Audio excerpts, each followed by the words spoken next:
There were moments at work when I made small mistakes that felt enormous in my body.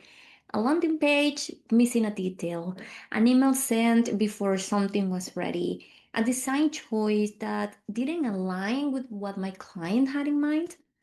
Nothing catastrophic, nothing irreversible. But when the feedback arrived, my chest will tighten instantly. My breathing will pause. My heart will start racing like I've done something unforgivable. And then the voice will come quickly. You're not good enough. You're failing them. You have been pretending. Strong woman, don't spiral like this. Is it strange how fast that shifts happens inside of all of us? Like there's this thin veil between who you are when things go right and who you think you are when they don't. Hi, I'm Ambar, and this is Ambar in real life. This podcast is my space to share the journey of becoming. Through honest reflections, personal stories, and conversations with people in my life who have shaped who I am. From health and self-worth to love, career, and everything in between, I'm here to speak what's true and sometimes comment on some of my posts that I've written on my blog, Ambar Virtual. If you are on your own path of growth and craving real connection, welcome. You're not alone. Hi, and welcome back to Ambar in Real Life, the podcast where we explore personal growth, emotional clarity, and what it really means to live life with love, intention, and perspective.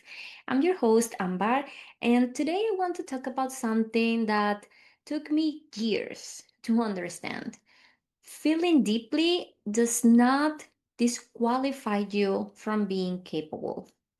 For a long time, I believed strength meant composure, control, military precision, never letting your emotions show too much. Maybe because I've been the responsible one for so long, the reliable one, the one who figured things out, the one who didn't fall apart.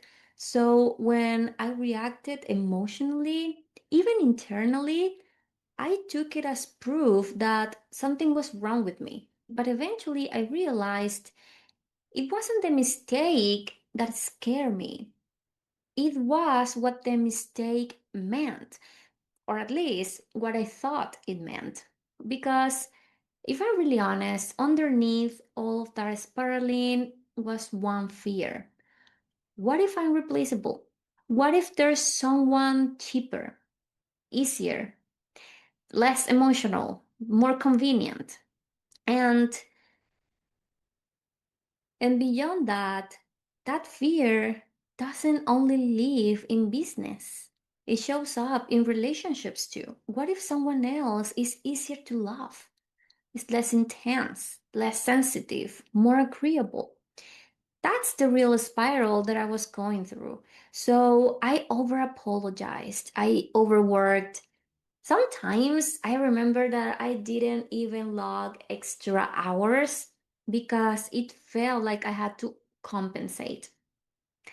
I wouldn't ask questions either, even when I needed clarity, because asking questions felt like admitting that I wasn't capable. And every time my body reacted strongly to feedback, I reinforced the same belief. See? You're one mistake away from being replaced. But then something happened. I lost someone and I survived it. And that survival did something quiet but permanent inside of me. It proved that being left doesn't erase you. It hurts, yes, terribly. It also shakes you, but it doesn't erase you. And then, sometime after that, I raised my prices. And I remember feeling that same old whisper. What if they leave? Well, some people pushed back, but some stayed. And what that showed me was simple but powerful. The right people don't leave because you respect yourself. And that's when something shifted for me internally. I stopped trying to be replaceable and I started focusing on being aligned. So now when I receive feedback, my body still reacts. Yes, I don't think that it ever completely disappears. There's still that split second of damn. But I don't let it collapse into identity the way it used to. I slow it down. Because what I've noticed is that there's always the situation, there's always the circumstance, there's always the mistake, and then there's the meaning I attach to them. And those things are not the same. Maybe I missed a detail, and that's real. But the jump that my mind wants to make, that means you're not enough. That's not a fact, that's fear. And when I separate those two, even just for a few seconds, everything softens. Because the truth is, some days things go really well and everyone is happy. Other days, something goes wrong and people aren't. But I'm still me in both cases. That's what changed. And that's why when I watch someone like Han, and I hear him speak openly about overthinking, about anxiety, about his mind being loud sometimes. And then I see him step on stage, disciplined, prepared, completely present, and enjoying what he does.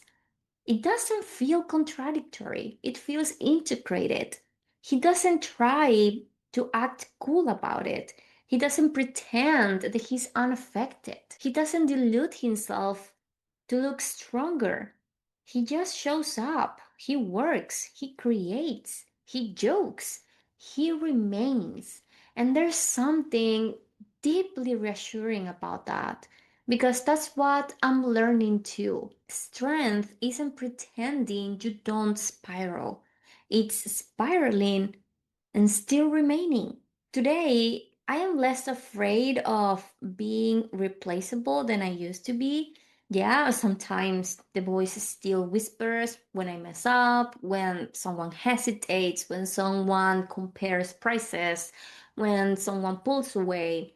But it doesn't run the room anymore. It doesn't have the MC title anymore. It whispers, and I stay. So if this reflection resonates with you, I want you to notice something this week. When something goes wrong, what are you making it mean about you?